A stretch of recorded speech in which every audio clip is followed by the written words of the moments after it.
dulu pasiennya, terus apa lagi? Perkenalan ya, berarti otomatis kita harus ngomong nih siapa kita ya. Di situ dia pasiennya kita pastikan beliaunya bener nggak identitasnya. Jangan lupa tidak boleh kita bilang langsung namanya. Bapak bisa sebutkan namanya ya, sama tanggal lahirnya. Dia sebutkan nama, kita cek di gelang identitasnya. Kan ujianan dia lupa, langsung disebutin namanya ya. Oke, betul ya. Nama sama tanggal lahir minimal 2 itu ya. Nah, nama tok, nama itu kadang banyak sama. Kadang itu biasanya kalau yang lama-lama itu ada banyak namanya Joko, Sri itu banyak. Tak deret itu kan ada Srinya 3. Ulalah yang mungkin ya Joko ya. Habis itu tujuan. Nah, tujuan perawatan luka bersih berarti apa? tidak infeksi. Ya, nanti untuk mencegah terjadinya infeksi lebih lanjut. Yang kedua apa lagi? Untuk mengurangi nyeri. Kemudian apa lagi? Mempercepat proses penyembuhan. Udah ini aja. Apa tadi? Mencegah infeksi lebih lanjut. Kemudian apa lagi? Mengurangi nyeri sama Mempercepat penyembuhan. Prosedurnya Ibu nanti mohon izin akan saya buka nggih selimutnya bagian bawah. Karena kan mukanya di kaki ya. Akan saya buka di selimutnya bagian bawah yang di area kaki sebelah kanan. Kemudian nanti akan saya bersihkan, saya buka terlebih dahulu, kemudian saya bersihkan, kemudian akan saya tutup kembali menggunakan balutan, dan sebelum itu saya berikan salep dulu, ya. Kemudian saya tutup. Ketika nanti Ibu merasakan ada nyeri atau rasa tidak nyaman, nanti Ibu bisa sampaikan ke saya, gitu ya. Oke, kalau Ibu ada pertanyaan dulu sebelum saya mulai, tanya pasiennya. Kalau pasiennya sudah siap, baru kita mulai ke tindakan, ya. Jangan lupa, jadi pipis sih, udah pipis tapi dibuat sama beliaunya karena kadang-kadang kan dia nggak enak sama kita, nggak boleh. Jadi tawarkan, Pak sudah siap, mau ke kamar mandi dulu? Mau kamar mandi dulu boleh? Oh enggak, mau enggak apa-apa, langsung aja ya. Oke, kemudian setelah kita cuci tangan, alatnya kita dekatkan ya, kita dekatkan. Kemudian apa lagi nih? Kalau sudah selesai, jangan lupa karena ini nanti kita prinsipnya ada handscoon bersih sama steril.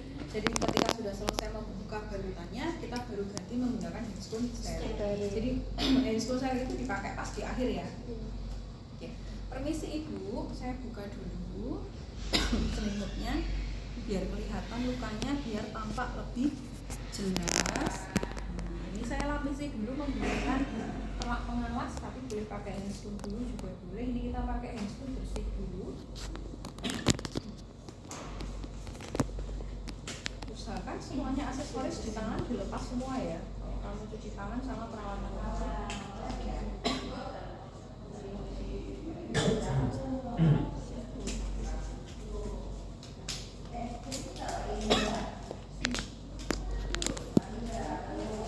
ini kita buka, ada pelak pengawas. Permisi Bu, ini saya berikan pelak pengawas dulu, nanti biar spraynya nggak kotor. Pelak pengawasnya taruh di sini, mikoknya ada 2. Menghadap sini ya, ada pasien ya, ini ya, lengkungannya di atasnya gini. Kemudian satunya dikasih apa ini tadi? Lisol secukupnya.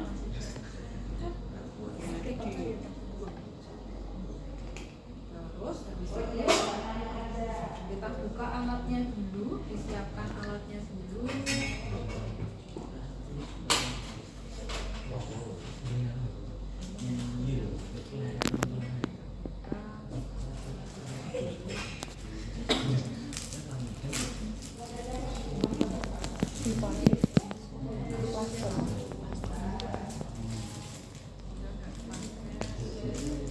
Nah, mau digunting sekalian juga boleh.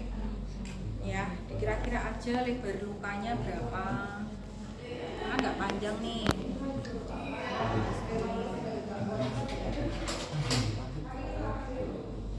Jadi biar pas mau selesai sudah enak tinggal dipasang.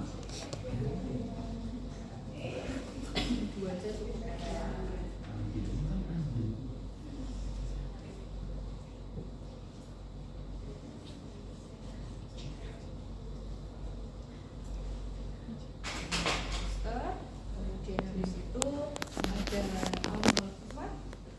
ya.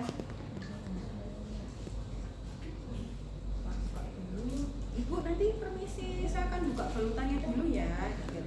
Dia nggak kaget ya. Ambil ini 2, ini insert dan sebagainya. Oh, ini diisi pakai KCL ya.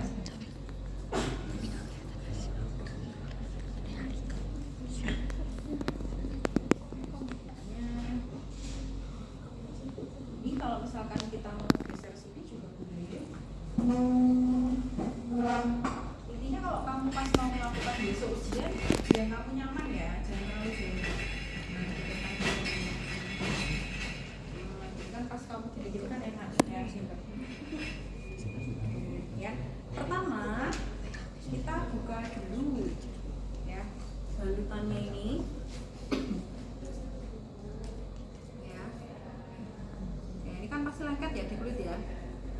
Permisi ya Bapak ya, ini saya buka dulu balutannya ya. Nah, dingin ya Pak ya, ini alkohol Pak. Nah, kok buruk terserah. Pokoknya disapa ya, komunikasi. Kalau kamu besok perawatan luka ya jangan diem aja ya. Lihat pasiennya gitu ya. Oh, pasiennya kok nggak kesakitan, diem aja. Nah ini memang belum kena lukanya. Tapi kalau pas nanti ada lukanya kamu pegang-pegang kok pasien diem aja lah. Coba nanti kamu tanya, Bapak ini tadi pas saya usap tadi pakai kasa sakit enggak? Gitu ya. Dia mbak agak cerman-cerman gitu atau cekit-cekit, gak apa-apa, normal. Kalau dia nggak merasakan apapun malah bahaya. Ya.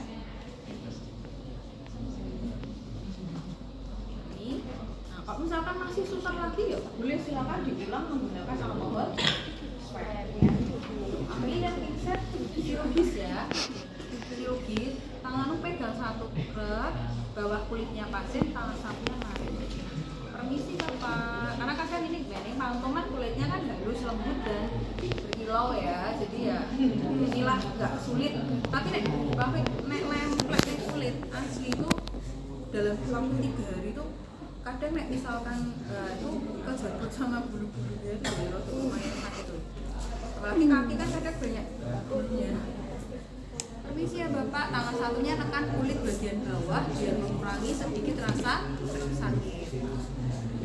Permisi ya Pak. Oke, ini sudah terbuka. Nah, ini berarti kan kotor tuh. Mungkin ada darah, mungkin ada nanah atau apalah ya. Biasanya kalau luka bersih sih jarang ada nanah kalau baru hari ketiga. Tapi kalau luka bersih itu bisa ada nanah, biasanya adalah dia ada infeksi dari ke-7 ke 9, pokoknya 7 ke sana. Ya, itu biasanya oke lah infeksinya ada nanah dan sebagainya. Tapi kalau hari ketiga biasanya masih bersih. Jadi nggak perlu khawatir ya gimana. Oke, taruh sini. Nah, ini kan udah kepake nyentuh yang sudah kotor ya. Ini ya balutannya. Udah nggak dipakai lagi kan kita masih punya taruh di dalam ini. Nah, sudah terbuka diamati dulu. Ngomong sama pasiennya. Itu sebenarnya nggak ada sih, tapi boleh kok. Itu di mana? Yang Bapak ini lukanya sudah, balutannya sudah saya buka. Iya, untuk lukanya, ya untuk lukanya kalau besok kamu dapat kasus di kan kalau kamu ujian dapat kasus dong. Pasti kan besok kasusnya ngomong bang, lukanya kondisinya kayak gimana ya? Contoh misalnya lukanya adalah luka bersih, jadi masih tampak jahitan kurang lebih 5 cm. Kemudian masih ada kemerahan, pastinya masih hari ke-3. Masuk putih bersih orang mungkin masih kemerahan, kemudian masih ada tampak ada benang jahitnya ya, sampaikan itu. Oke Bapak, ini lukanya kurang lebih 5 cm ya Pak, masih ada benang jahitnya, nanti kurang lebih hari ke-7 baru kita ambil menyesuaikan kondisi luka ya Pak gitu. Kemudian ini lukanya bersih juga, masih ada kemerahan, kemudian di sini juga tidak ada rembesan darah juga tadi di balutan. Ngomong seperti itu karena pasiennya biasanya penasaran, luka koyo apa dong gitu, tapi padahal dia nggak ngomong. Jadi lebih baik kamu sampaikan itu lebih baik karena pasien juga tidak tahu atas kondisi lukanya. Oke, sudah kita buka handphone yang on, taruh di sini, kita buka handphone.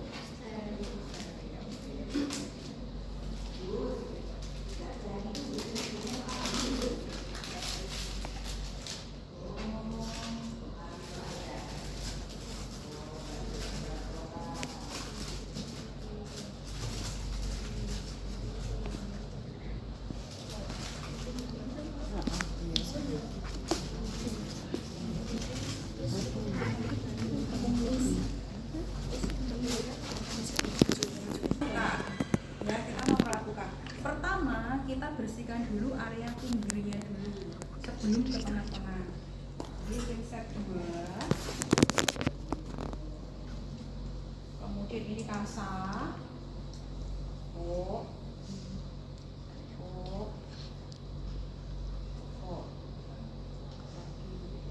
Buat bikin kecil ya. Ingat daya kapilaritas. Dikit aja cairannya udah meresap ke dalam aspal. Ini nggak perlu diperes. Oke, kemudian oleskan di sekitarnya dulu, kita bersihkan dulu. Permisi Pak, Bu, ya, kita bersihkan dulu area sekitarnya dulu. Ini kan ini bekas plester toh. Bekasnya dulu, set. Mau dibalik kan gini tadi gini toh, balik.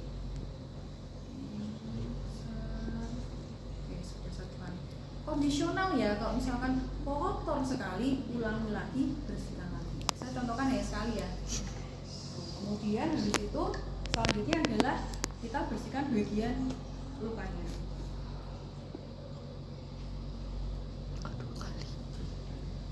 Nah, ini sama.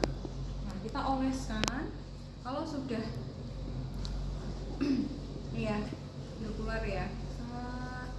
Kalau misalkan lukanya panjang ya berarti seret gini, kemudian dibalik ya, balik yang bersih. Jadi jangan begini, buat balikin meneh. Berarti kalau kesini buat balikin meneh, yang kotor kamu kembalikan lagi ke yang bersih. Jadi kalau lukanya dia memanjang gini, kamu mau ulangi lagi berarti dibalik begini, begini, seret ya.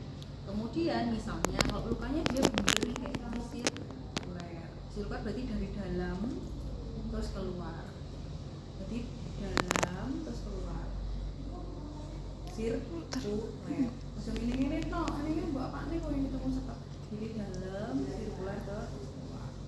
Tapi kalau lurus berarti seret begini, berarti buat balik. Ya. Kemudian kalau misalkan kok masih ya, apa namanya kotor ya, maksudnya ada mungkin kamu mau ulangi sekali lagi loh, nggak kotor apa ya, mungkin masih ada sisa-sisa kasa yang nempel misalnya kan, ini loh apa namanya benang-benangnya masih ada nempel, yuk ambil sekali lagi bersihkan gitu ya.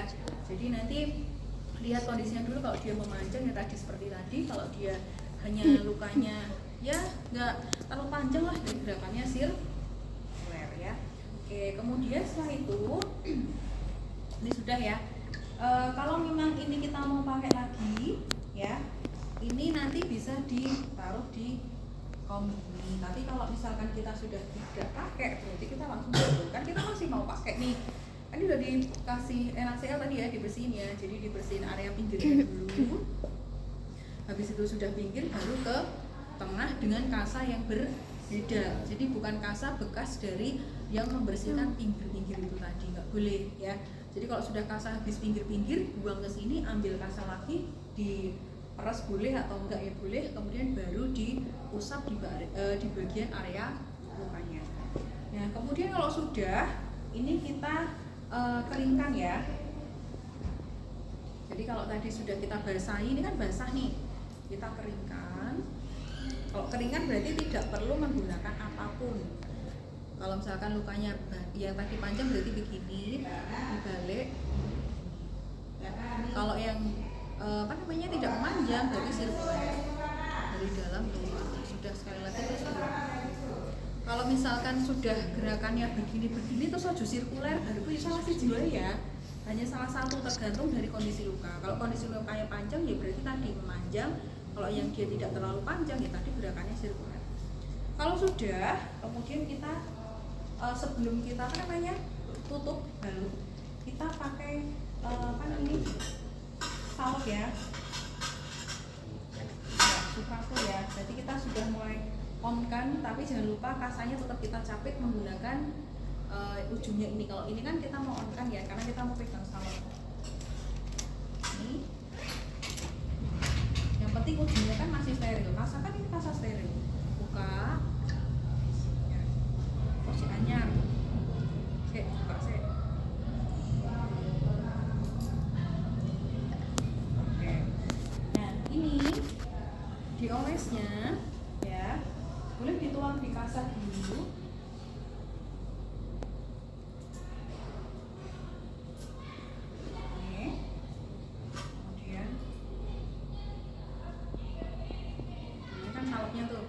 sausnya ini dioles tadi memanjang. Ya, karena ini dia nggak memanjang, ya udah usap aja di sini, sampai diratain di lukanya. Sudah, ini buang. Udah. Kemudian kita tutup. Kalau nutup jangan satu kasa ya, terlalu tipis. Ya. Jadi ingat, kasa tidak boleh menempel langsung pada luka.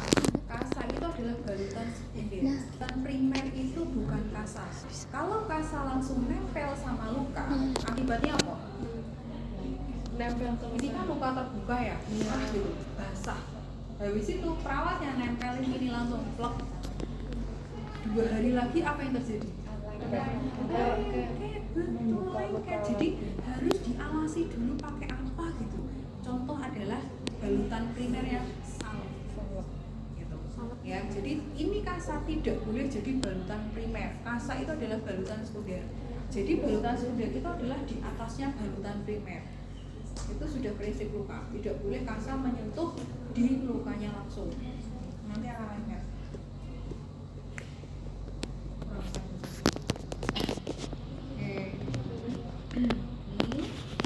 Kemudian kalau misalkan kurang tebal lagi ya monggo silahkan dikasih kasa lagi, ditumpuk lagi sesuai kondisi luka. Ini sudah tidak dipakai, masukkan di sini. Kemudian kita mulai untuk fiksasi.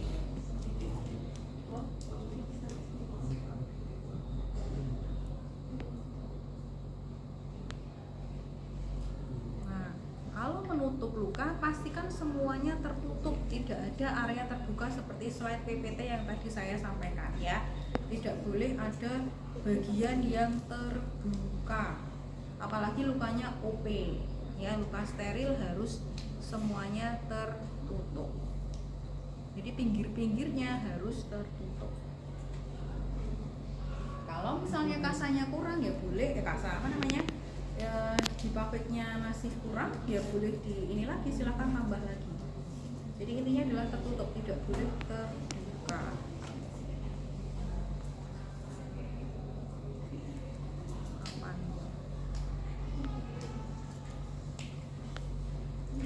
Panjang ya.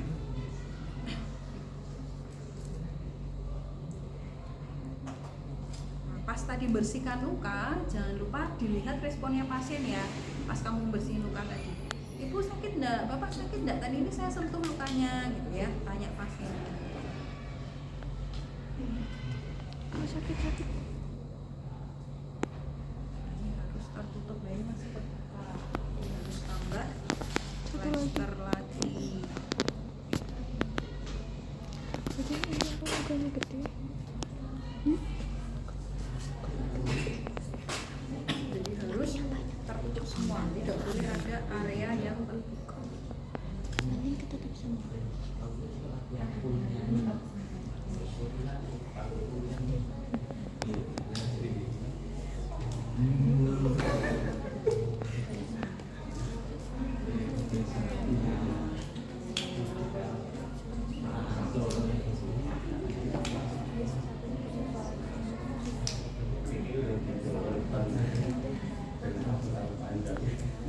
Oke, sampai sini ada yang mau ditanyakan nggak? Oke, tertutup semua. Oke, udah. Ini akan memasuki bagian yang terbuka. Nah, kalau sudah, kita pakai lambung ini.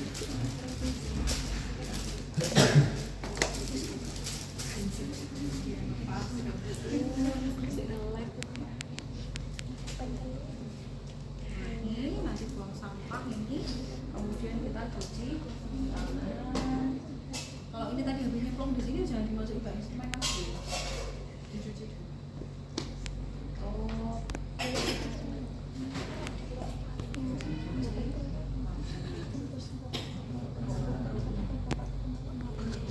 Oke, kalau sudah, kita kembali lagi ke pasien ya, dikembalikan dulu.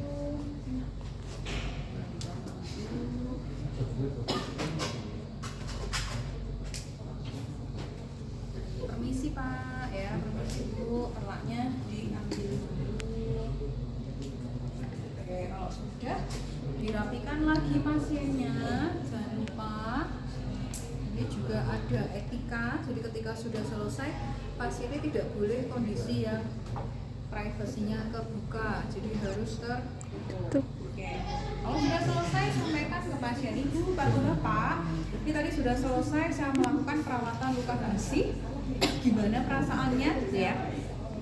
Gimana perasaannya? Iya Mbak, tadi pas dirawat lukanya, pas disentuh dengan kasa tadi, atau mungkin pas disentuh pas perawatan tadi ada rasa nyeri misalkan. Oke, baik. Kalau misalkan hari ketiga, kamu jelaskan kalau hari ketiga itu rasa nyeri pasti masih ada Pak, Bu, gitu ya, karena memang baru proses penyembuhan luka. Kemudian nanti hari ketiga hari lagi nanti akan ada perawatan luka lagi ya Pak. Jadi ini tidak setiap hari dibuka. Nah, RTL-nya rencana tindak lanjutnya mau ngapain? Ayo, kok nih habis ini? Habis perawatan luka bersih mau ngapain? Kira-kira? Hah? Apa? Pasiennya kan biasanya masih dapat antibiotik toh. Iya. Misalkan baik Pak, Bu, misalkan ya nanti tindak lanjutnya adalah 1 jam lagi saya akan kembali ke sini nanti untuk memberikan obat antibiotik. Nanti kamu harus tepati janjimu, 1 jam lagi juga harus ke sini gitu. Jadi atau misalkan mau apa lagi ya? Selain antibiotik apa saja?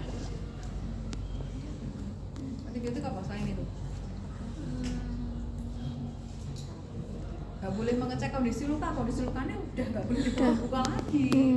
Gak boleh, apa? Hah? Lupa. Mau ngantar makanan. TTV boleh loh, karena tanda-tanda infeksi salah satunya adalah suhu naik. Jadi misalkan 1 jam lagi saya akan kembali ke sini untuk mengukur tanda-tanda vital, karena biasanya kalau ada tanda-tanda infeksi biasanya suhunya ada di naik ya Bu, 36,5 ke atas. Jadi akan kita monitoring setiap harinya apakah ada tanda-tanda infeksi. Tidak harus membuka luka, karena balutan ini 3 hari sekali. Kecuali kalau rembes itu boleh dibuka kapan saja. Kalau rembes berdarah pokoknya kondisinya nggak bersih itu boleh silakan dibuka lagi. Tapi kalau dia kondisi balutan bersih, tidak ada darah yang mengalir atau apapun itu, bau dan sebagainya, jadi tetap nilai 3 hari sekali kita buka. Karena kalau ini dibuka, tutup, kulitnya ada di bawahnya yang tadi disalep tadi loh. Dia kan ini ibaratnya dia sudah regenerasi, sudah tumbuh gini toh. Tumbuh itu ke atas atau ke samping atau ke bawah?